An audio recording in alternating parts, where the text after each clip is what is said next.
Alors, souvenons-nous, ce projet Centre-Nord, qui est déjà entamé depuis plusieurs années, il prévoit donc dans sa finalisation l'aménagement de l'avenue de la Boisse. Et donc, fin 2020, début 2021, nous avons donc plongé dans ce projet, dans les travaux qui étaient prévus, qui étaient envisagés, et ça nous a fait réagir fortement, notamment par ses conséquences sur les fameux alignements de platanes sur l'avenue de la Boisse. Donc, au printemps 2021, nous avons choisi, au niveau de la ville, quand je dis nous, c'est la ville, parce que nous sommes maîtres d'ouvrage de ce projet, nous avons choisi de ne pas lancer les marchés de travaux pour finir ce projet, dont les travaux devaient se finir pour partie à l'été 2021 et pour partie à l'été 2022. Donc nous avons décidé de suspendre ce lancement, et nous sommes venus vers vous dans une réunion publique, le 9 juin 2021, une des premières réunions où le couvre-feu n'était plus, enfin, je vous passe la situation sanitaire l'année dernière, c'était extrêmement compliqué de faire des réunions publiques, mais un des premiers jours où on pouvait faire une réunion qui dépassait 18h ou 19h. Donc on est venu vers vous pour vous présenter ce projet longuement, tel que prévu, pour discuter, pour échanger, et on a recueilli, à la fois en séance et à la fois plus tard, un certain nombre d'observations, de réactions, de contributions et de propositions de solutions alternatives de la part d'un certain nombre d'entre vous, citoyens, habitants, associations, enfin peu importe sa qualité, il y avait des propositions de solutions alternatives. Et donc on avait dit, on recueille tout ça, donc ce matériau, à la fois le compte-rendu des échanges de la réunion du 9 juin, et à la fois la synthèse des contributions des uns et des autres. Ce matériau, il est en ligne depuis l'an dernier sur le site de la ville, avec également le diaporama de présentation et avec également l'état sanitaire qu'on avait fait faire à l'époque, l'état sanitaire des fameux platanes. Donc on a relancé des études, on va vous expliquer, on a relancé des études de comment on s'y était engagé sur un certain nombre d'alternatives. Parce que notre objectif, c'est de chercher une solution alternative. Alors moi, je l'avais déjà dit l'an dernier, et je le redis, malheureusement, le miracle et la solution idéale n'existent pas. Il y a déjà beaucoup de travaux et d'études qui avaient été faits bien en amont lors de la conception de ce projet Centre-Nord. Mais l'idée, c'est de rechercher des solutions alternatives et qui épargnent notamment, si possible, l'essentiel des platanes. Parce que c'est notamment un des sujets qui nous préoccupe. Donc ces études ont été menées à bien, des études de faisabilité, qui vont être présentées, donc à la fois quelles alternatives ont été étudiées, à la fois l'évaluation de ces solutions, avec une analyse multicritère de ces solutions, c'est ce qu'on va vous présenter ce soir. Donc moi, ce que je vous propose, c'est que déjà, tout le temps 1, le rappel rapide du contexte, et tout le temps 2, on fasse une présentation sans intervention, sans questions, gardez-les, notez-les, parce que, histoire qu'on ne vous posiez pas des questions et que les réponses soient 3 slides plus tard. Et ensuite, on va jusqu'à la présentation du tableau d'analyse multicritère, et là, on ouvre un temps d'échange, donc on essaiera que ça ne dure pas 1h30, mais à la fois, il faut vous présenter suffisamment d'éléments, et à la fois, on ne peut pas présenter 6 mois d'études, mais l'idée, c'est quand même qu'on aille vers les synthèses, qu'on recueille là des échanges, vos réactions à chaud, mais également, on fera comme l'an dernier, on va mettre en ligne le diaporama, avec les éléments notamment qui sont présentés, et vous pourrez y réagir dans les jours et dans les semaines qui viennent. Là vous avez une image à plat, vous voyez le nord qui est plutôt sur la partie gauche. On l'a mis comme ça parce que le projet est quand même grand et il est plus lisible dans ce sens-là. Oh là, pardon, je vais revenir, voilà. Donc pour vous situer un petit peu les choses, complètement à l'extrémité droite, là-bas vous avez le stade en construction pour arriver à vous repérer. À l'opposé, ici, le pont des Chèvres, un endroit qui est quand même relativement connu des Chambériens. le centre Leclerc commercial qui se situe ici en plein milieu. Donc voilà, tout ce que vous avez de coloré ici sur ce plan, c'est le projet d'aménagement Centre-Nord. Une partie de ces aménagements sont déjà réalisés, notamment je pense aux giratoires qui sont vers le stade, et toute cette partie-là, toute cette première partie est réalisée. Et donc les travaux concernent cette espèce de triangle qui est assez grand hein, en taille, et donc on a l'avenue de la Boisse qui est ici, l'avenue du Grand Verger qui est là, et donc le nouveau barreau avec le pont qui se situe ici. D'accord? Vous avez tous bien repéré? La voie rapide, pour la situer aussi, est ici. Et donc, en bas du plan, là sur la gauche, vous avez les deux giratoires qui sont au-dessus de la voie rapide, hein, qui ont souvent d'ailleurs quelques difficultés de circulation aux heures de pointe, que vous connaissez sûrement tous. Donc un petit rappel également du projet initial hein, de Centre-Nord. Alors là, on va dire le projet global. Hein. Qu'est-ce qu'il prévoyait? Il prévoyait déjà la suppression du carrefour à feu du Pont des Chèvres. Donc chaque trait que vous voyez sur ce plan est une voie de circulation. Hein. Donc quand vous avez un trait, vous avez une seule voie, quand vous avez deux traits, vous en avez deux, et ainsi de suite. Donc chaque trait vraiment représente une voie de circulation. Donc là, les grosses modifications par rapport à la situation d'aujourd'hui. La première concerne, vous voyez qu'ici les voies ne s'entrecroisent plus, donc ça veut dire qu'on n'a plus de carrefour à feu au niveau du Pont des Chèvres. Ça c'est la première modification importante. La deuxième, c'est que l'avenue du Grand Verger est en sens unique entrant dans la ville de Chambéry. Le nouveau barreau, vous voyez bien mon pointeur ou ouais, c'est bon, parce que même de loin, il n'est pas très important. Voilà.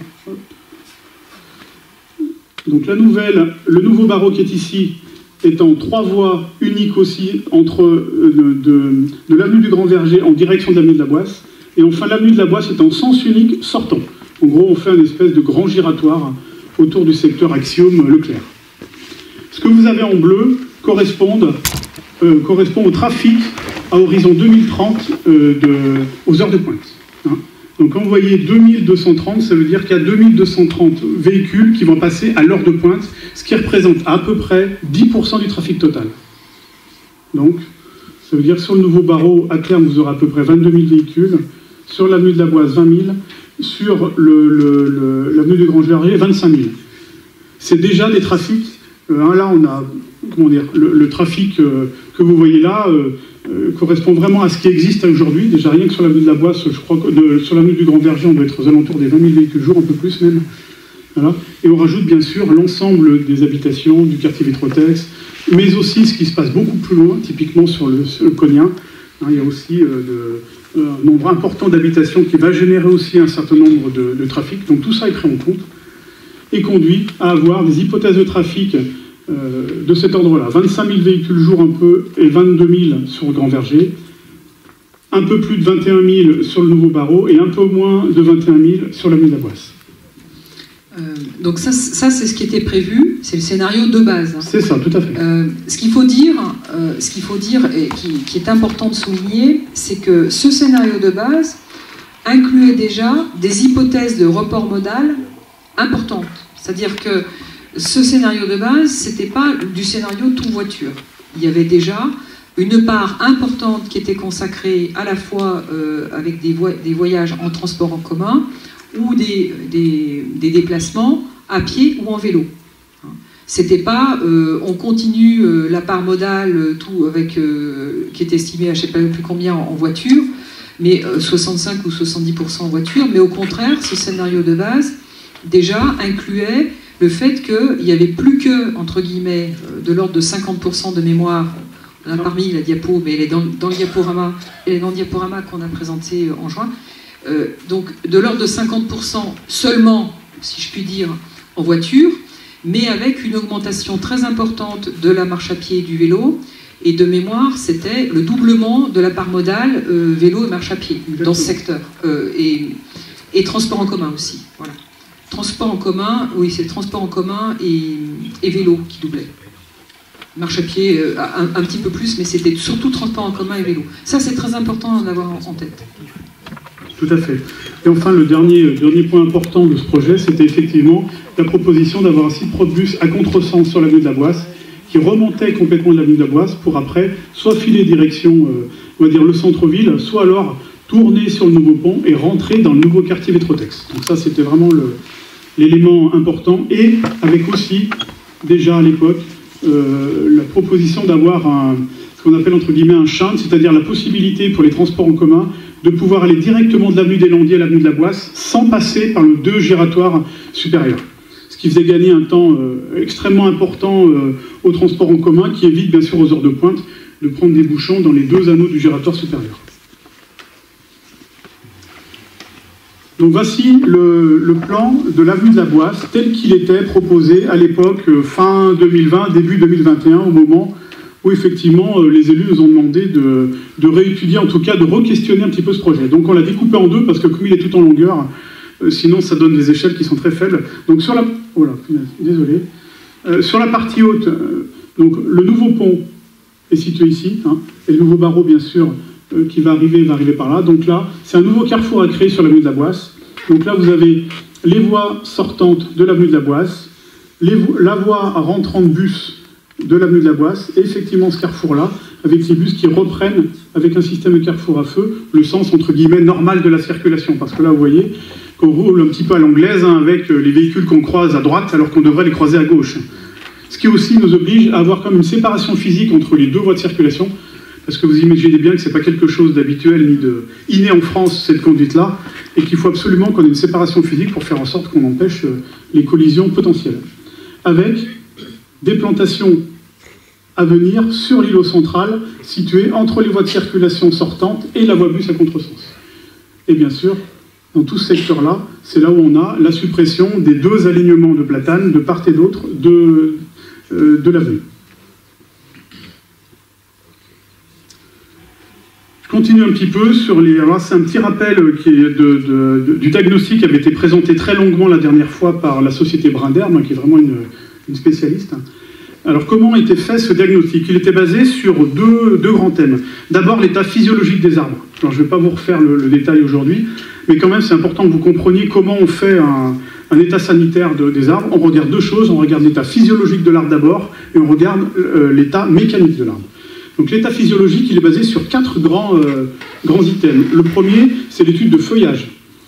Le deuxième, c'est la capacité de l'arbre à se développer correctement et sans contrainte. La troisième, c'est la parasitologie. Effectivement, on va vérifier s'il a des insectes, s'il a des maladies. Typiquement, ce sont des alignements qui ne sont pas infectés actuellement par le chancre coloré. Mais malheureusement, si c'était le cas, on ne se poserait pas les mêmes questions de la même manière, parce qu'on aurait des obligations d'abattage de ces alignements. Pour l'instant, ils sont préservés, donc tout va bien. On considère qu'ils sont dans un état, on va dire, correct. Et enfin, l'environnement aérien et souterrain de l'arbre. Donc ça, c'est les 4 grands items. Et le deuxième thème, c'est l'état mécanique. Donc là, on va vérifier sa résistance, hein, au sens propre du terme. Et là, on va vérifier, effectivement, on va regarder la partie aérienne, donc tout ce qui concerne le houppier, et puis bien sûr les grosses charpentières de l'arbre, pour vérifier si elles sont en bon état ou pas. L'étude du tronc aussi, la résistance mécanique du tronc, donc on va la mesurer, la densité notamment, on arrive à mesurer maintenant. Puis l'étude du collet, donc le collet c'est la partie juste au ras du sol, on va dire, de l'arbre. Et le système racinaire, notamment on va regarder s'il y a eu des réseaux qui ont été passés pas très loin, et qui pourraient avoir impacté, de près ou de loin, le système racinaire et donc la tenue de l'arbre. Donc c'est avec tous ces critères que sont déterminés l'état sanitaire et donc des préconisations de tenue entre guillemets dans le temps. Et donc là, ce que vous voyez, c'est un petit peu la synthèse de l'ensemble de ces éléments. Donc 46 arbres ont été diagnostiqués, 18 sont considérés à conserver, donc là ils ont un état sanitaire et un état mécanique très bon. Un abattage sous 4 à 5 ans, donc ça c'était en 2021 qu'on l'a fait, hein, le diagnostic. Hein. Soit un abattage de 2 à 3 ans, donc il n'y en a qu'un seul, et un abattage sans délai, donc ceux-là ont déjà été réalisés en 2020. Et notamment, vous avez mis un petit plan quand même pour vous montrer les 16 ou les 18 pardon, qui seraient conservés à terme sur l'avenue de la Boisse. Donc tous les gros points sont ceux qui seront conservés, tous les petits points, c'est les arbres qui seront potentiellement à abattre dans, on va dire, une décennie, parce que quand on dit 5-7 ans, c'est très relatif, c'est du vivant, donc le vivant ça s'adapte.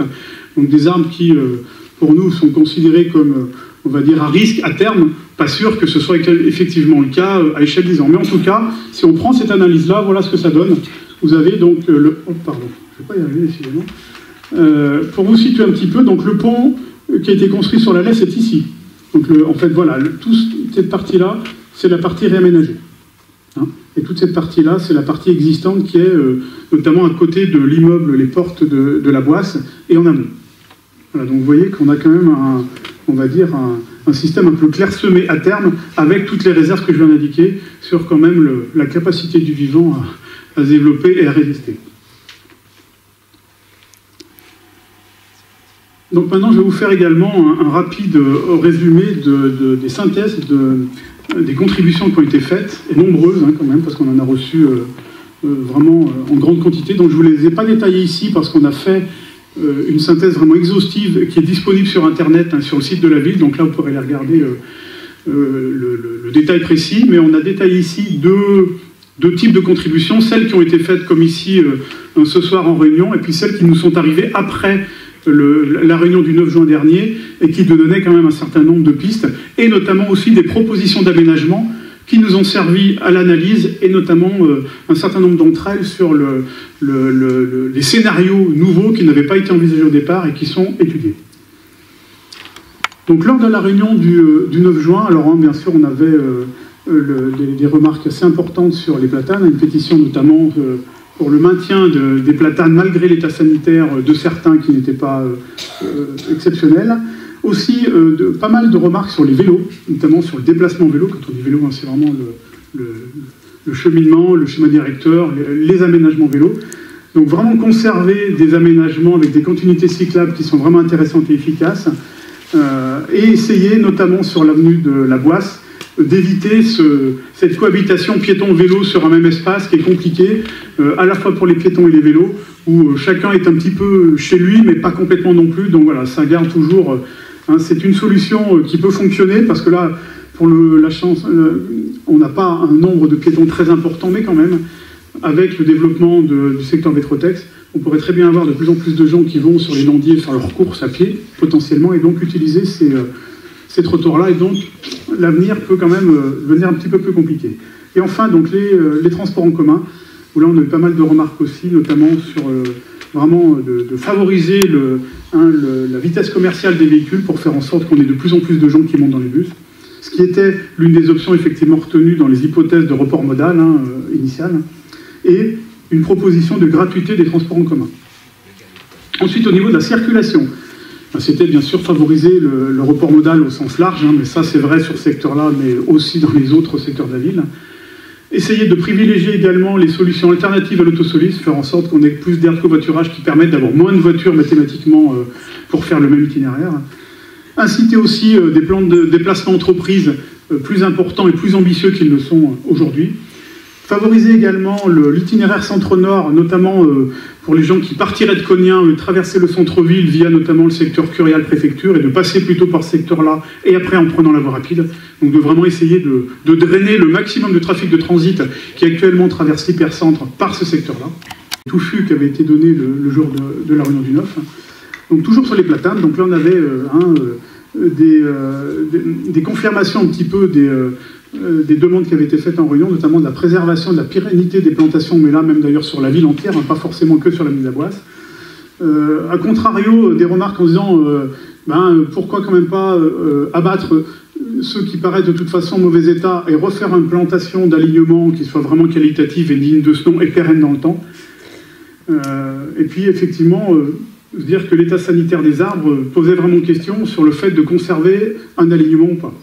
Enfin, sur les vélos, quelques demandes complémentaires également, des liaisons supplémentaires, propositions de réaménagement, de solutions alternatives qui avaient été proposées. Donc 2 d'entre elles ont été retenues et 2 n'ont pas été. Donc là, je commence par vous présenter celles qui n'ont pas été, pour des raisons techniques et fonctionnelles, clairement, pas simplement par principe, parce qu'on n'en voulait pas autant. Donc la première proposition était de conserver le système proposé dans l'aménagement initial, c'est-à-dire les 3 voies, mais d'enlever la séparation entre les voies de circulation et la voie bus, et de recentrer un petit peu tout ça pour faire en sorte que ça arrive à passer entre les arbres. Alors ça déjà, comme je vous l'expliquais tout à l'heure, avoir une voie à l'anglaise un petit peu à contresens, il faut obligatoirement une séparation, parce que sinon vous imaginez bien un petit peu les risques qui seraient encourus. Et enfin, 3 voies de circulation avec une voie bus ne passent pas dans l'alignement de platane actuel. Mais par contre, de transférer la 2e voie manquante sur l'avenue du Grand Verger. C'est-à-dire de faire une voie où on va tout droit et une voie, on va repasser par le nouveau barreau et ressortir par le Grand Verger, tel qu'actuellement quasiment. D'ailleurs, actuellement, vous avez deux voies sortantes, une voie entrante. Là, ce qui est proposé, c'est d'avoir deux voies entrantes et une voie sortante. Donc là, au niveau des capacités, ça fonctionne. On garde nos circulations bus. C'est potentiellement un système qui peut marcher.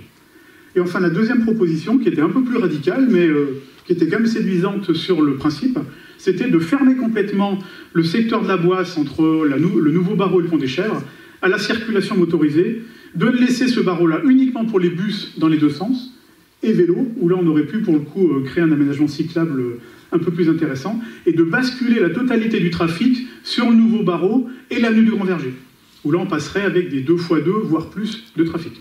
Voilà, donc à ce stade des études, on s'est dit, ces deux solutions-là, il faut qu'on les étudie parce qu'elles ont quand même leur intérêt et leur pertinence. On projette les trois variantes analysées en plus du scénario de base telles qu'elles ont été présentées par les services de la ville au début du travail de bureau d'études que nous avons réalisé.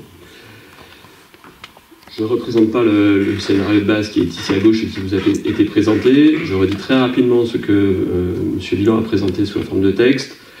La première variante, c'est celle qui a été initiée par la ville de Chambéry, qui consistait simplement à supprimer le site propre bus de l'avenue de la Boisse du projet initial, donc le site propre nord-sud, et à maintenir le système de circulation tel qu'il était envisagé dans le scénario initial, c'est-à-dire entrée par l'avenue de la Boisse, de l'avenue du Grand Verger, pardon, le nouveau barreau à sens unique ouest-est et la sortie de la ville par l'avenue de la Boisse, donc sans site propre dans cette variante 1. Le second scénario, il proposait, donc conformément aux éléments proposés par la concertation, le maintien de la circulation des bus à double sens sur l'avenue de la Boisse, avec le maintien d'un sens de circulation sortant pour les véhicules motorisés, véhicules individuels motorisés, les voitures sur l'avenue de la Boisse, à une voie, et la voie supprimée en sortie est compensée par la création d'une voie sud-nord sur l'avenue du Grand Verger. Dans ce scénario, on circule donc à double sens sur le nouveau barreau. Et enfin, le troisième scénario, c'était la fermeture de la circulation aux véhicules individuels motorisés sur l'avenue de la Boisse, donc plus que les bus et les modes actifs sur l'avenue de la Boisse. Les VP, les véhicules motorisés individuels, circulent à double sens sur l'avenue du Grand Verger et le nouveau barreau. Donc ça, c'est la matière initiale de notre travail. Ensuite, pour composer ces projets, on a commencé par analyser la circulation, les reports de trafic qui sont induits par chaque scénario. Ces reports de trafic qui nous permettent en premier lieu de dimensionner le réseau routier, le nombre de voies, l'exploitation des carrefours pour garantir la fluidité de l'ensemble des voiries du secteur. Ici est projeté le même plan que celui que M. Villan a présenté tout à l'heure pour le scénario de base, mais pour la variante 1. Les trafics dans la variante 1, compte tenu du fait que le plan de circulation est le même que dans le scénario de base, c'est-à-dire 2 voies entrantes sur Grand Verger, 2 voies sortantes sur l'avenue de la Boisse, 3 voies ouest-est sur le nouveau barreau, les trafics sont identiques. Et ce que l'on peut noter, avec les chiffres en bleu ici aux heures de pointe, c'est qu'il y a un relatif équilibre des trafics entre les 3 branches. 2500 véhicules sur l'avenue du Grand Verger, 2000 sur la Boisse, environ 2200 sur le nouveau barreau. Ce scénario, il implique par rapport à la solution de base la création d'un nouveau carrefour à feu qui se trouve au niveau du pont des Chèvres. En fait, c'est un nouveau scénario, un nouveau carrefour à feu par rapport au scénario de base, mais c'est le maintien d'un carrefour à feu à l'endroit de l'actuel carrefour à feu du pont des Chèvres. Ce carrefour à feu, il a vocation à permettre aux transports en commun qui évitent l'échangeur, les anneaux de l'échangeur au nord, de rejoindre l'avenue du Grand Verger, qui est le support des lignes de bus dans cette variante 1. Le site propre bus étant supprimé sur l'avenue de la Boisse à sens unique, et l'avenue de la Boisse étant à sens unique sud-nord, les bus empruntent en entrée l'avenue du Grand Verger. Dans ce scénario, l'ensemble des carrefours a une capacité inférieure ou égale à 90% aux heures de pointe du matin et du soir. Donc ce scénario, d'un point de vue trafic automobile, fonctionne très bien. Je développe maintenant le projet multimodal. À propos des transports en commun, j'ai déjà initié le discours avec le maintien du site propre bus qui évite l'échangeur et qui arrive au carrefour du pont des Chèvres. Le carrefour à feu qui est maintenu permet aux bus de couper la circulation automobile dans les 2 sens de circulation sur le secteur pont des Chèvres, puis les bus empruntent l'avenue du Grand Verger via un site propre qui leur permet de doubler les véhicules potentiellement arrêtés au premier feu qui se trouve au niveau de l'actuel giratoire d'accès au centre Leclerc.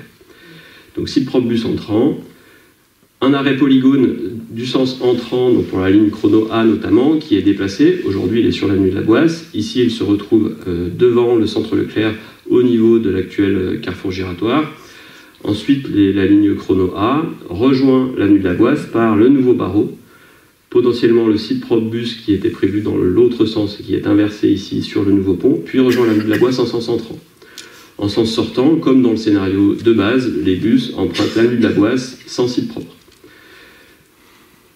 Ensuite, donc, en termes d'évaluation, ce scénario a l'inconvénient d'engendrer la dissociation des deux arrêts polygones. Ils ne sont plus l'un en face de l'autre. L'arrêt polygone entrant est sur l'avenue du Grand Verger, l'arrêt polygone sortant est sur l'avenue de la Boisse.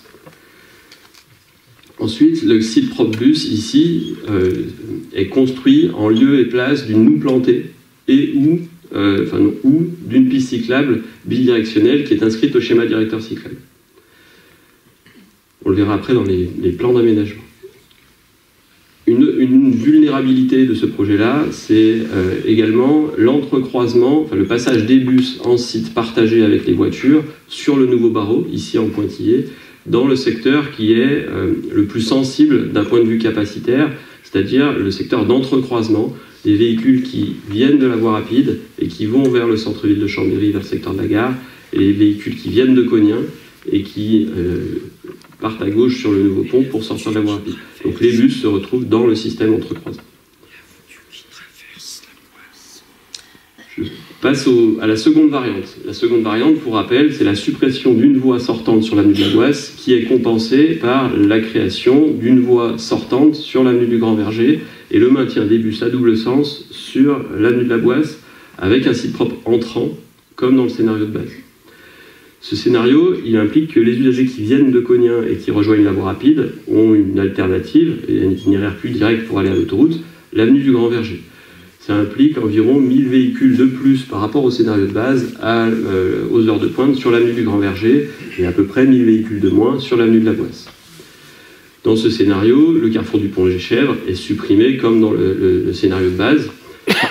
Mais il y a un entrecroisement nouveau dans la partie nord avec les usagers qui viennent de Cognins et qui peuvent s'entrecroiser pour aller au Landier, par exemple, avec ceux qui viennent de Chambéry-Centre et qui veulent rejoindre la voie rapide. Donc ici, c'est un nouveau carrefour non régulé. Ensuite, il y a un carrefour à feu qui n'était pas dans le scénario de base ici, qui sert aux bus qui viennent de l'échangeur d'emprunter l'avenue de la Boisse dans le sens normal de circulation pour minimiser les coûts d'aménagement sur l'avenue de la Boisse. Ce scénario fonctionne parfaitement d'un point de vue capacitaire. Tous les carrefours ont une capacité utilisée inférieure ou égale à 90% aux 2 heures de pointe. Je suis désolé, je reviens en arrière pour vous présenter le schéma directeur cyclable que je n'ai pas présenté. Donc on est sur la variante 1. Le projet de la variante 1, comme le projet de scénario de base, répond à la quasi-totalité des projets inscrits au schéma directeur cyclable. C'est-à-dire la création d'une piste cyclable bidirectionnelle en rive gauche de la Lesse, à l'arrière de Leclerc et en direction du parc ici et du quai des Allobroges, l'aménagement d'un axe cyclable est-ouest sur le nouveau barreau entre le parc de la Lesse et l'avenue du Grand Verger, l'aménagement d'une piste cyclable nord-sud sur l'avenue du Grand Verger et le renforcement d'un axe est-ouest ici sur l'itinéraire existant dans le secteur polygone avec une traversée régulée ici sécurisée. La seule variante entre le scénario de base et la variante 2, c'est la variante 1, pardon, c'est le fait de ne pas pouvoir aménager dans la variante 1 un élément qui est inscrit au schéma directeur cyclable, qui est un axe cyclable sur l'avenue du Grand Verger, ici dans le tronçon nord. Je repasse à la variante 2. J'ai développé les questions de capacité, l'évolution du trafic à plus 1000 sur l'avenue du Grand Verger aux heures de pointe. Maintenant, en termes d'aménagement. D'abord, je reprends les questions cyclables, puisque je viens d'en parler sur la variante 1. L'ensemble des projets développés dans la variante 1, sur l'avenue de la Boisse, la piste cyclable, sur l'axe de la Lesse, la piste cyclable, sur le nouveau barreau, sont maintenus dans la variante 1, également dans la traversée du polygone, également l'aménagement d'une piste cyclable sur l'avenue du Grand Verger, La différence sur le réseau vélo, c'est la traversée ici qui est faite différemment dans un carrefour à feu qui est régulé avec beaucoup plus de trafic et qui doit s'effectuer en 2 temps et non en une seule fois comme dans la variante de base et la variante 1.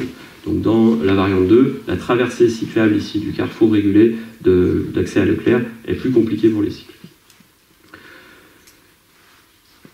À propos des transports en commun, donc dans cette variante 2, les TC restent sur l'avenue de la Boisse à sens unique, à double sens, avec un site propre entrant sur l'avenue de la Boisse, comme dans le scénario de base, donc peu d'évolution sur les TC, en tout cas pour la ligne Chronoa dans la variante 2.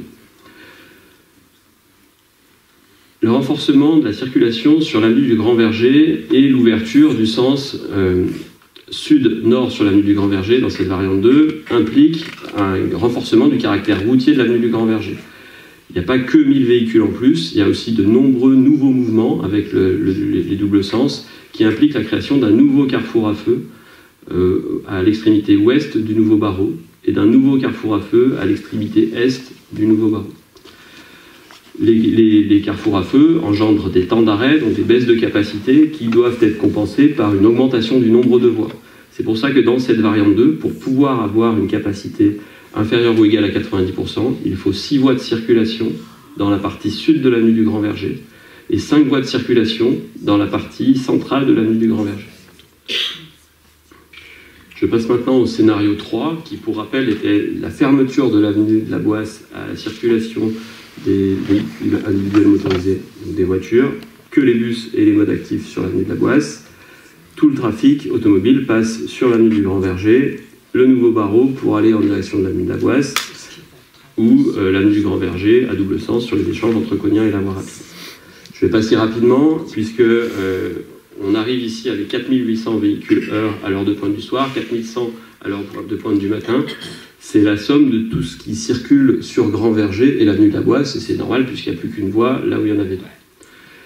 Ici, même avec 6 voies de circulation, on a des niveaux de saturation qui sont supérieurs à 130% sur plusieurs carrefours, ce qui nous a amené à écarter cette variante 3 de l'étude de faisabilité. Il aurait fallu avoir plus de 6 voies de circulation pour faire en sorte que ça puisse fonctionner.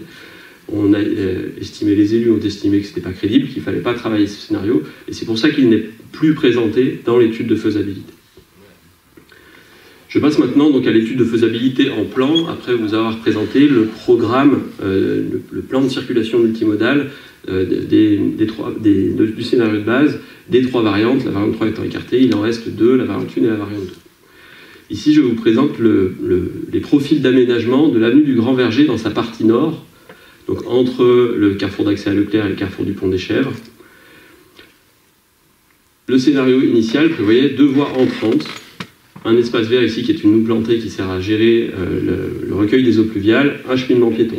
Il y a une variante d'aménagement qui permet d'envisager que la noue paysagère qui sert aux eaux pluviales soit aménagée dans l'espace vert ouest et qui permet de transformer cet espace vert en axe cyclable. La variante 1, ici, propose dans les mêmes emprises, 14,40 m sur tous les scénarios, les 2 voies de circulation entrantes comme dans le scénario de base, et le site PropBus qui permet à la Chronoa de voies de circulation entrantes sur un profil de 21,50 m, un axe ici qui est représenté sous la forme de voie verte, mais au regard des emprises, ça peut être piste cyclable bidirectionnelle plus trottoir sans aucune difficulté, et un grand espace vert qui correspond ici à l'ancien anneau du giratoire en réalité. Dans le scénario, la variante 1, les 2 voies de circulation entrantes, plus le site PropBus qui permet ici la création de l'arrêt polygone du sens entrant de la ligne Chronoa notamment, et par la réduction de l'espace vert. Dans la variante 2, avec la circulation à double sens sur l'avenue du Grand Verger pour les véhicules individuels motorisés, on a 2 voies entrantes. À hauteur du carrefour, il est également nécessaire d'avoir 2 voies sortantes pour des questions de capacité. Donc on a un aménagement qui double le nombre de voies de circulation par la réduction des espaces verts et qui, ici, pour des questions d'aménagement, de traversée de carrefour, oblige à ce que la voie verte soit située à l'est de l'avenue du Grand Verger, côté Leclerc, dans des emprises plus réduites. Je vous présente maintenant les profils sur l'avenue de la Boisse, dans la partie centrale, au niveau des actuels arrêts de bus, sur la hauteur de la passerelle métallique qui permet de rejoindre le polygone depuis l'avenue de la Boisse. Le projet de base prévoyait 2 voies de circulation sortantes, un îlot ici qui permet d'accueillir les arrêts de bus dans les 2 sens de circulation, la voie bus et la voie verte côté est comme aujourd'hui. La variante 1 permet le maintien de 2 voies de circulation et surtout le maintien des platanes. Le scénario de base permettait de replanter l'îlot central, mais avec nécessairement une végétation qui sera durablement incomparable à la végétation actuelle, puisqu'ici on conserve les alignements. La variante 2 propose un aménagement qui est quasi identique à celui de la variante 1, puisqu'on garde l'emprise actuelle pour la circulation. Simplement, la voie de gauche est affectée à la circulation des transports en commun, une voie sortante pour les VP uniquement. Maintenant, je propose de vous présenter l'évaluation multicritère qui différencie les différents scénarios au regard d'un certain nombre de critères qui ont été fixés par la concertation, par les élus, dans le cadre des échanges passés. Le premier des critères, est probablement un qui est très important au regard de la genèse de cette étude, c'est l'impact des scénarios sur la végétation. Ces cartes présentent, avec les points, les arbres existants et conservés en vert, les arbres existants et supprimés en rouge, et les arbres plantés en bleu. Ce que vous pouvez constater, je vais plutôt vous aider à les compter, mais on va après constater les localisations. Ce projet, qui est le scénario de base, entraîne la suppression de 45 arbres, dont 39 sur l'avenue de la Boisse. Donc, la suppression du site propre entrant et le passage des bus par l'avenue du Grand Verger. Cette variante implique la suppression de 18 arbres, dont 10 sur l'avenue de la Boisse. Il y a quand même 10 platanes qui doivent être supprimées au niveau de l'entrecroisement ici, entre les usagers qui viennent du nouveau pont et ceux qui sortent de Chambéry-Centre pour emprunter l'avenue de la Boisse. Donc 10 arbres supprimés, 34 platanes conservées, dont 16 durablement, compte tenu de leur état sanitaire. Il y a à peu près 70 arbres plantés dans ce scénario-là, au nord de l'avenue de la Boisse, dans le secteur des portes de la Boisse ici, et puis dans le secteur de l'avenue du Grand Verger. Du secteur Grand Verger ici, avec un aménagement qui est plus routier et qui impacte des arbres existants sur l'avenue du Grand Verger ou autour du carrefour d'accès au Leclerc, il y a 5 platanes impactées au niveau de l'embranchement du nouveau pont avec l'avenue de la Boisse. Donc 39 platanes conservées dans la variante 2, dont 16 durablement. Dans ce scénario, il y a 50 à 60 arbres plantés, ici principalement dans la partie nord, ça nous fait un bilan de plus 30. Un peu moins de nouvelles surfaces plantées et désimperméabilisées compte tenu de l'aménagement routier de l'avenue du Grand Verger. Je passe maintenant rapidement à l'estimation du coût de ces 3 variantes. Le scénario initial est estimé pour les travaux restants à 5 400 000 euros. La variante 1 est moins chère de 500 000 euros puisqu'il y a moins d'aménagement sur l'avenue de la Boisse. Le coût global est estimé à 4 900 000 euros.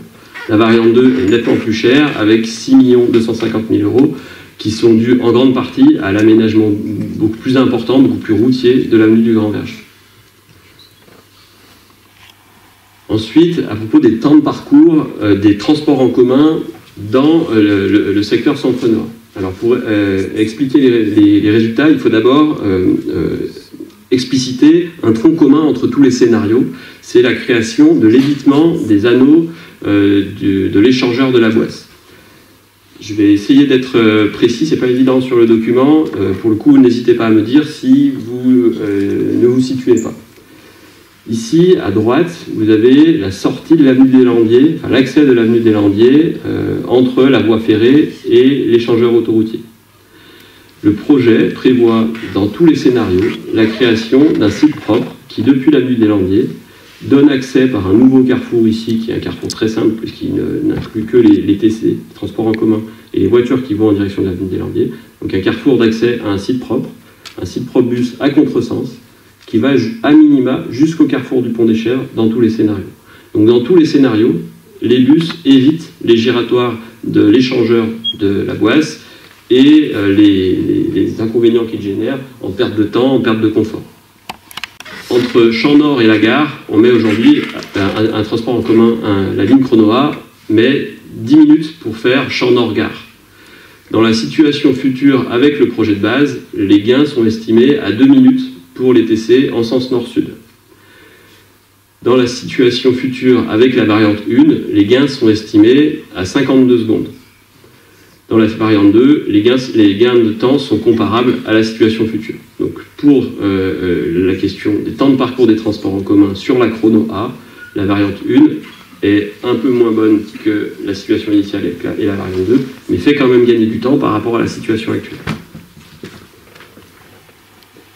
Le dernier critère, c'est la question des émissions de gaz à effet de serre qui sont induites par la circulation de l'ensemble des véhicules qui empruntent le secteur aux heures de pointe. Je vais passer rapidement et expliciter ces résultats en décrivant simplement cet histogramme-là. L'histogramme noir ici représente le CO2 émis à l'heure de pointe du matin dans la variante 1, dans le scénario de base. En gris foncé, c'est la variante 1, en gris clair, c'est la variante 2. En synthèse, le scénario de base et la variante 1 connaissent les mêmes émissions de gaz à effet de serre aux heures de pointe, et la variante 2 émet à peu près 10% de polluants CO2 et autres en plus à l'heure de pointe du soir, à l'heure de pointe du matin, pardon. C'est lié au carrefour à feu supplémentaire qu'il y a dans la variante 2 et à de moins bonnes performances en termes de fluidité qui impliquent des temps de parcours plus longs et des temps d'attente au feu plus importants.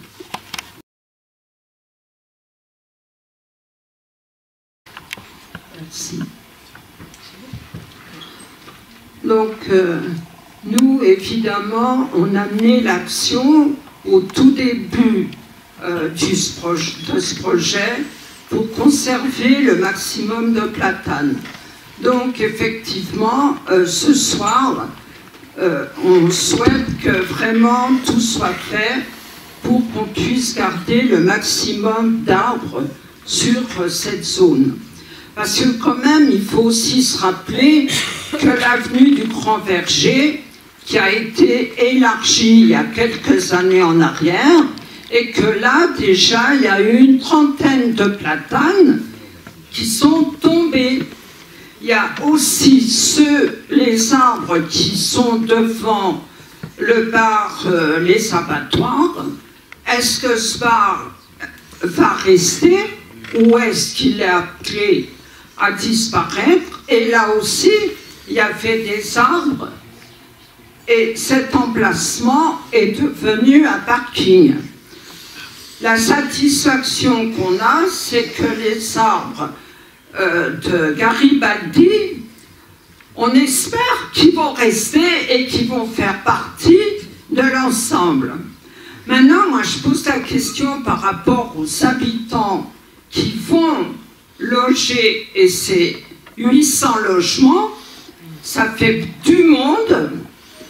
Est-ce qu'il est prévu dans cette grande zone de la végétalisation? Sur les plans, on le voit. Est-ce que réellement ça va être fait de façon que ce ne soit pas seulement une zone d'habitation sans végétation?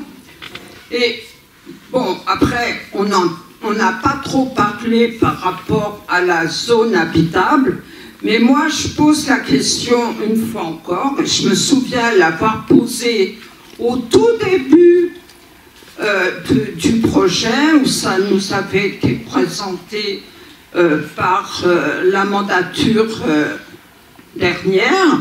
C'est dans ce grand ensemble, rien n'est prévu au niveau scolaire et au niveau vie sociale. Bon, dans l'article du journal du Dauphiné, j'ai vu que la QCV demandait un local dans cet espace. Donc, bon, pour l'instant, moi c'est tout, mais il y a certainement encore beaucoup de questions à poser. Ok, donc si je reformule votre intervention sur la question des arbres, c'est que vous souhaitez que les choix qui soient faits permettent de conserver le plus possible d'arbres existants, c'est bien ça. Et vous ne parlez pas de globalement le nombre d'arbres, vous parlez bien de la conservation des arbres existants. Et ensuite, vous nous avez posé des questions sur en particulier le quartier de Vétrotex, qui est...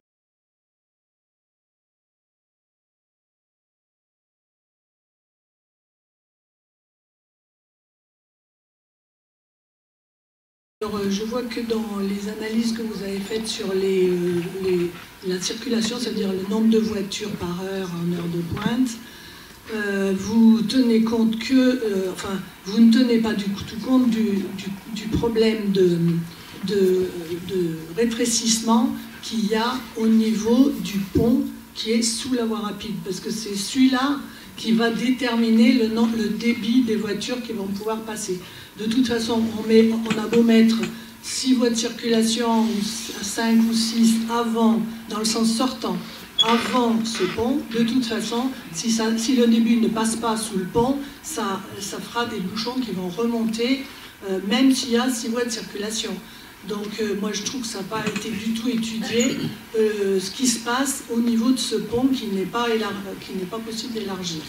Et pour ce qui est des véhicules supplémentaires qui viendraient de Cognin, et qui se rajouteraient, d'après ce que j'ai compris, 1000 véhicules par heure aux heures de pointe, il doit y avoir moyen de pouvoir détourner ces véhicules, surtout ceux qui vont en direction du nord, qui veulent prendre la voie rapide en direction du nord ou qui veulent aller sur l'avenue des Landiers, les détourner par le quartier de Charrière-Neuve. Parce que là, il y a possibilité à ce moment-là qu'ils récupèrent la voie rapide au niveau de l'échangeur qui est en face Carrefour Champ Nord. Donc ça n'a pas été non plus étudié. Ceux qui arrivent de Cognin et plus en amont que le dernier passage vers Charrière-Neuve pourraient être détournés par là. Ok. Le maintien du maximum d'arbres possible, mais l'analyse multicritère montre qu'il y a une certaine complexité, donc on va étudier ça, on reviendra vers vous, parce que c'est très difficile de se positionner en séance sur un dossier aussi complexe qu'il faut étudier à froid. Et on fera des contributions écrites. Je voulais quand même revenir sur une hypothèse qui paraît structurante, qui est les hypothèses de trafic de véhicules en 2030. Puisque ça conditionne toutes les variantes possibles. Finalement, c'est ça qui va conditionner le champ des possibles. Et il me semble que, à l'inverse de l'intervention précédente, que c'est pas assez ambitieux. C'est-à-dire qu'on pourrait prendre d'autres hypothèses de réduction, peut-être d'un pourcentage plus élevé du trafic, avec un plan de transport en commun, de système de transport de masse à travers toute l'agglomération. Si on avait un système de transport de masse qui draine les migrants pendulaires à travers toute la vallée, on n'en serait pas là. On pourrait avoir du report modal et réduire la place de la voiture en ville, parce que finalement, derrière tout ce qu'on a montré, c'est la problématique de comment est-ce qu'on réussit à réduire la place de la voiture en ville. Et je ne me résous pas à des hypothèses faibles, je pense que c'est tout à fait possible. D'autres villes l'ont montré, Strasbourg par exemple, même Grenoble. Il y a des exemples un peu partout qui montrent qu'on peut passer d'une situation très critique où on va chercher à élargir les voies pour faire passer plus de voitures, à la situation inverse où on va réduire finalement ces voies, mais en proposant des alternatives tout à fait viables de transport.